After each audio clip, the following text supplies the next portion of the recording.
All throughout this pandemic, I have been continually saying that the right-wing acceptance of an ever-increasing death toll of 1,000 people plus on most days, 162,000 or 3,000 total as of today. Overall, they never would have accepted this under a different president and pretended bang up job that was being done. That seems pretty clear to me. But what does Trump think? What would he have been saying if it had been Obama? A reporter put that question to him. Let's see what he says.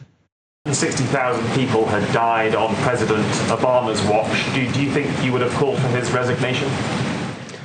No, I wouldn't have done that. I think it's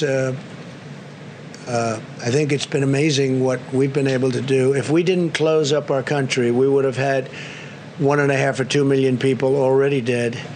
We've called it right. Now we don't have to close it. We understand the disease. Nobody understood it because nobody's ever seen anything like it. Well, they didn't understand it because it's not that they haven't seen anything like it. They haven't seen it because it wasn't around. It's also why we didn't have tests for it. Anyway, so he would not have asked Obama to resign if Obama had presided over 163,000 deaths, including a big spike over the past few weeks.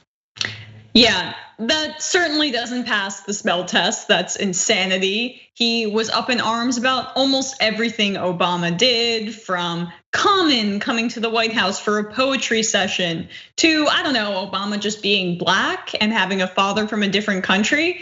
He must have not been from here, right? Oh, he's different, he's different.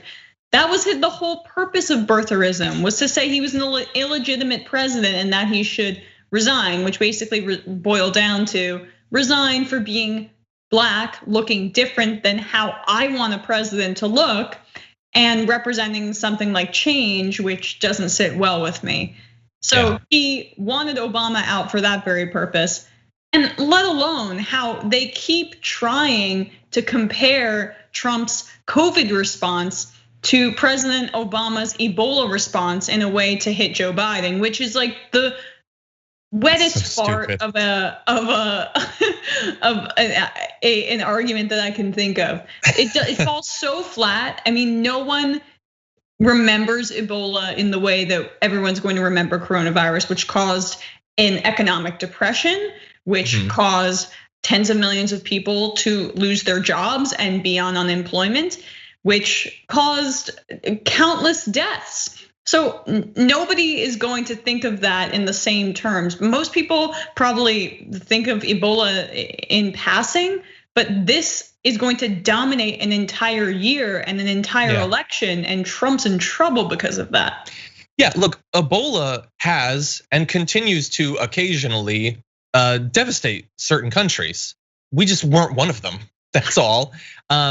Still a tragedy, just not an American tragedy. The pandemic that we're currently in is a worldwide tragedy, and especially an American tragedy. So here's the thing.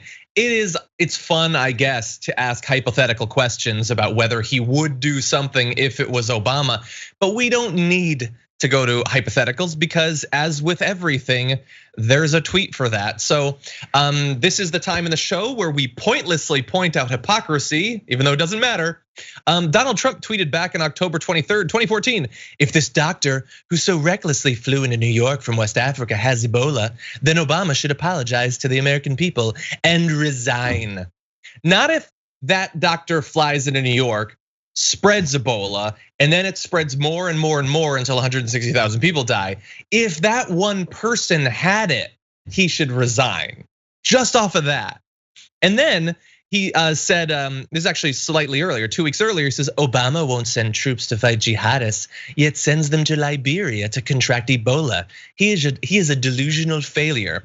So when he sent our troops to try to help people, and theoretically to help stop it from spreading to other countries, he was a delusional failure for trying to stop a virus from getting into America and spreading, even though in hindsight it didn't spread. So it seems kind of successful. Should have resigned, should be a failure. And one other point, by the way, he tweeted that anyone who gets Ebola, that Obama should go and should hug them warmly. Everybody who contracts this disease. So we don't need the hypotheticals. He did ask for him to resign, even though basically no one at that point had died. 11 people were treated for Ebola during that pandemic. Over 5 million people in the US have been diagnosed with the coronavirus.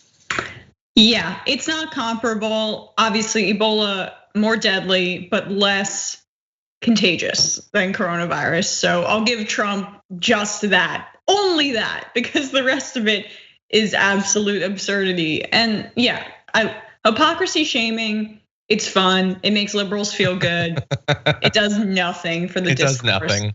Yeah, I mean, because they're not acting on rationality, they're acting on emotion, and they feel like they love Trump and they love that he's entertaining and that he says the things that they want him to say about immigrants, about the economy, about America, about jingoism, and makes them feel warm and fuzzy. You can't hypocrisy shame when it comes down to emotion, because when you're emotional, you're a hypocrite all the time. So exactly. That's I'm gonna keep doing it because it does make me feel good, and because I feel like the things that we've said and done should matter. But I get that they don't. Okay. I like it. For commentary purposes, it's awesome. For Democratic strategy purposes, obviously, Democrats need to make their own case. That's the only way that they win. Exactly.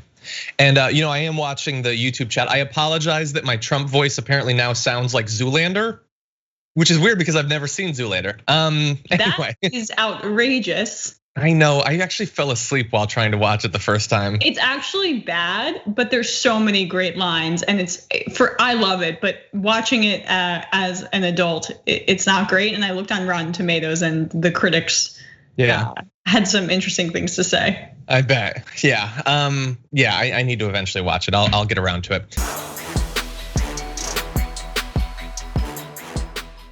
For more political news, breakdowns, interviews, stories of activism, and me trying my hardest to care about the occasional big celebrity news story, subscribe to our YouTube channel at youtube.com/The Damage Report. And you can ring the bell wherever it is so you don't miss anything.